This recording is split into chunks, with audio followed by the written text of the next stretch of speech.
Bonjour à tous, revenons à des données 100% juridiques aujourd'hui avec les immeubles. En droit des biens, plusieurs distinctions existent.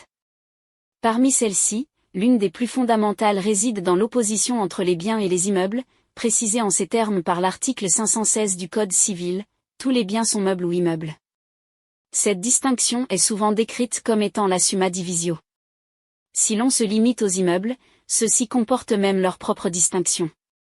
En effet, l'article 517 du Code civil précise que les biens sont immeubles, soit par leur nature, soit par leur destination, soit par l'objet auquel ils s'appliquent.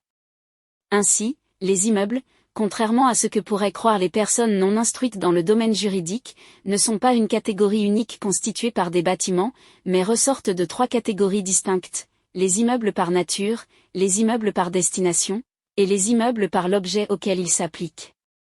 Les articles 518 à 526 du Code civil précisent ces différentes catégories.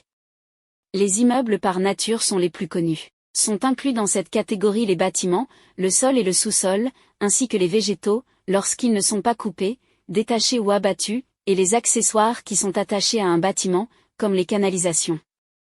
Vient ensuite la catégorie des immeubles par destination. Il devrait en réalité s'agir de meubles, mais par l'effet d'une fiction juridique, ils vont être considérés comme étant des immeubles. En effet, un lien particulier va permettre de les rattacher à un immeuble. C'est le cas lorsqu'ils sont affectés au service et à l'exploitation d'un immeuble, un tracteur ou un outil industriel par exemple, mais également des animaux utilisés par une exploitation agricole. C'est aussi le cas lorsqu'ils sont attachés à un immeuble à perpétuelle demeure, une statue placée dans une niche ou une cheminée encastrée dans un mur constituent les exemples les plus fréquents. La dernière catégorie concerne les immeubles par l'objet auquel ils s'appliquent. Ceux-ci sont précisés par l'article 526 du Code civil, l'usufruit des choses immobilières, les servitudes ou services fonciers, les actions qui tendent à revendiquer un immeuble. Parvenir à distinguer si une chose est un meuble ou un immeuble est important en droit. En effet, cela peut avoir des conséquences sur les points suivants. Détermination du tribunal compétent, mode et formalité d'acquisition de la propriété, preuve de la propriété, fiscalité. Que pensez-vous de cette distinction et de ces catégories?